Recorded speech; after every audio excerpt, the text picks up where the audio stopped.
साथ में। वैसे तो आप बैठे ही रहते हो आधे आधे घंटे, और जब भगवान का भजन हुआ करे तो थोड़ी मस्ती में झूम करके दोनों हाथ उठा के भाव के साथ में दे दो ना, दे दो ना, दे दो ना, दे दो ना, ये डमरू हमारी जान, ओ गोरा रानी दे दो ना, ये डमरू हमारी जान, गोरा रानी दे दो।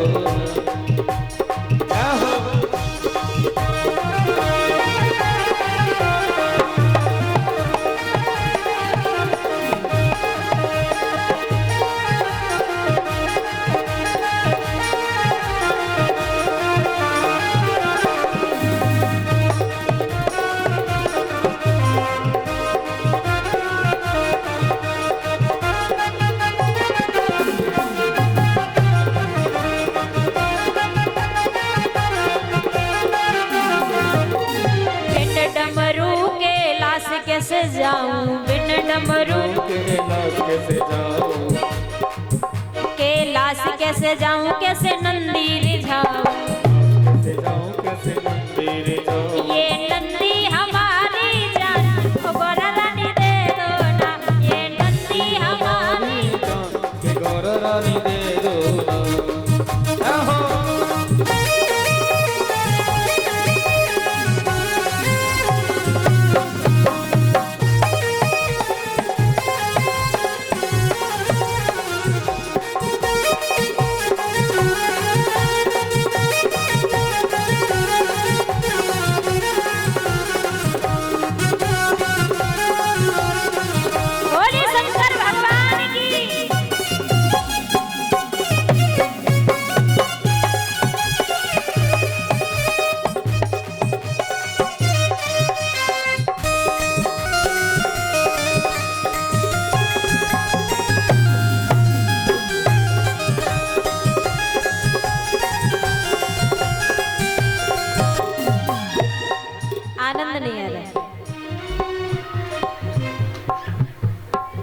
एक भक्ति की कथा सुनाए हम आपको। भक्ति कैसी होनी चाहिए?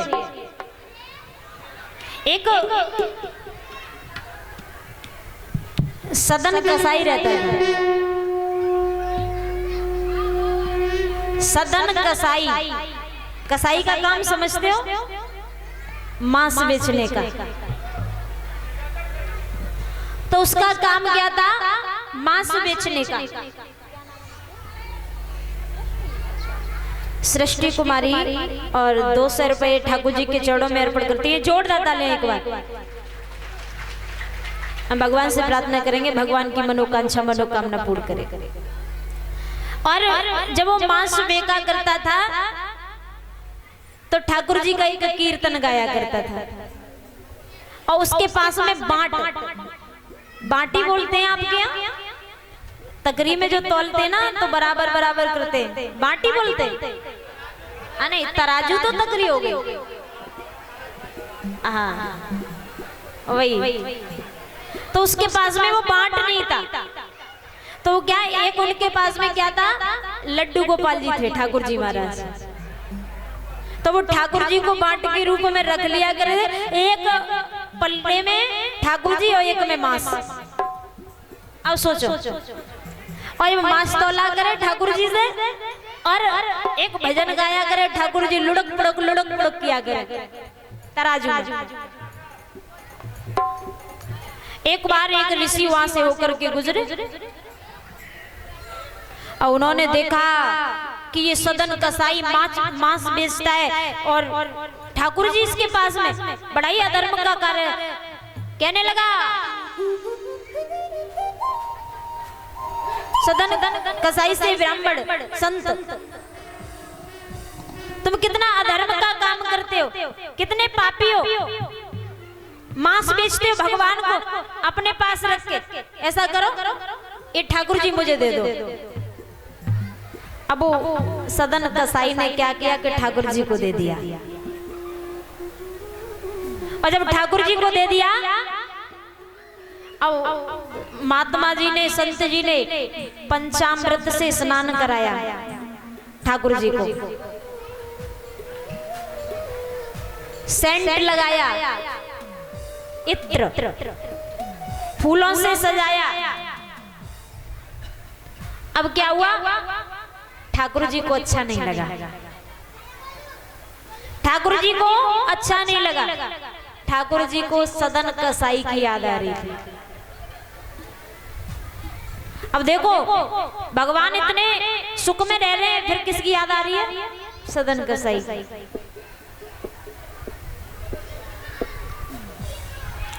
एक बार ब्राह्मण जी को सपने में कहा ठाकुर जी ने कि मुझे जहां से लेके आए हो वहीं छोड़ के आओ, मुझे जहां से लेके आए हो वहीं छोड़ के आओ, मुझे वहीं रहना है। ब्राह्मण ने कहा प्रभु वो सदन कसाई मांस बेचता है, कितनी बदबू आती है, और आप उसके पास में रहना पसंद कर रहे हो। मैंने आपको इत्र इत्यादि से पंचामृत से स्नान कराया, फूल चढ़ाए, भोग लगाया, अच्छे अच्छे पकवान खिलाए। ऐसा क्या था उस कसाई के पास में? तो ठाकुर जी बोले जो वो सदन कसाई मुझे तराजू में रख करके मांस तोलता था, तब एक भजन सुनाता था, और उस भजन को सुन करके मुझे लुढ़क पुढ़क करने में बड़ा आनंद आता था, लुढ़कने में ज्यादा आनंद आता था। मुझे वही भजन सुनना है। अब ब्राह्मण जी बड़ी टेंशन में। ब्राह्मण जी ने ठाकुर जी को लिया और सदन कसाई के पास में पहुंच गए। सदन कसाई से कहा कि लो भैया भगवान तुम्हारे पास ही रहना चाहते हैं। नहीं नहीं ब्राह्मण जी ले जाओ, मैं कितना पापी मांस बेचता हूँ और मैं इनकी सेवा कहाँ कर पाऊँ, ले जाओ ले जाओ। ब्राह्मण जी ने कहा इन्होंने मुझे सपने में कहा कि जहां से मुझे लेके आओ वहीं छोड़ के आओ। अब सदन कसाई के मन में एक बात बैठ गई, ध्यान से सुनना। वो बात कौन सी कि भगवान ने मेरे लिए ब्राह्मण को छोड़ा, मेरे लिए सुख त्यागा, मैं भी ये काम छोड़ दूंगा, मैं भी ये पाप जो करता हूं मांस बेचने का ये छोड़ दूंगा, मैं भी प्रभु से मिलने के लिए जगन्नाथपुरी जाऊंगा, मैं भी प्रभु से मिलने के लिए जगन्नाथपुरी जाऊंगा। अब उसने सोच लिया मुझे मेरे भगवान मेरे पास आए हैं, मैं भगवान के पास जाऊंगा, मैं ठाकुर जी के पास जाऊंगा। देखो ठाकुर जी सतयुग में भी थे, त्रेता में भी थे, और द्वापर में भी थे, और आज कलयुग में भी है। अब सदन कसाई चला जा रहा है। अब उसके मन में वही बात चल रही है, भगवान ने मेरे लिए ब्राह्मण जी को छोड़ा, मेरे पास आए, मैं भी जा रहा हूं। अब जो भी सदन कसाई को जानता था, जो जगन्नाथपुरी जा रहे, जैसे रास्ते में जा रहे हैं कई लोग जानते, अरे छी छी इससे दूर हो जाओ, बड़ा गंदा है, बड़ा पापी है, मांस बेचता है। तो सदन कसाई उस रास्ते को छोड़ करके जो कोई नहीं जा रहा उस रास्ते पे जा रहे, कोई पहचान ना पाए, चले जा रहे। अब रास्ते में अब सदन कसाई ऐसे ही नहीं, नाम तो कसाई था पर लेकिन शरीर बहुत सुंदर था, तन बहुत सुंदर था। तो रात्रि हुई, एक मकान मिला। जब एक स्त्री ने सदन कसाई को देखा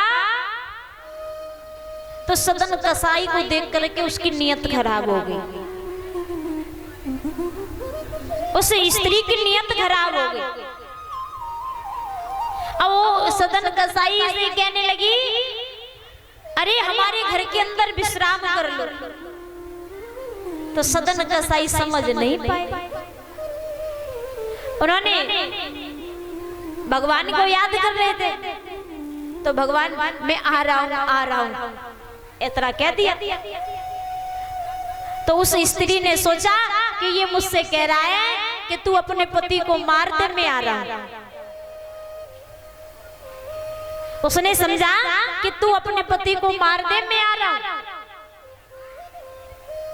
उसने क्या किया कि अपने पति को मार दिया, पति को मार दिया। और जब पति को मार दिया तो बोली अब तो मैंने अपने पति को भी मार दिया, अब तो आ जाओ। सदन कसाई कहने लगा मैंने ये कब कहा? अब कहने लगी कि अगर नहीं आओगे तो मैं राजा के दरबार में जाके कहूंगी कि तुमने मेरे पति को मार दिया, तुमने मेरे पति को मार दिया। तो सदन कसाई को राजा के दरबार में ले जाया गया। और जब राजा के दरबार में ले जाया गया, अब राजा ने कहा तुमने इसके पति को मारा। अब सदन कसाई ने कुछ जवाब नहीं दिया कि अब मैं क्या करूं, अगर नहीं कहूंगा फिर भी कोई सुनने वाला नहीं है।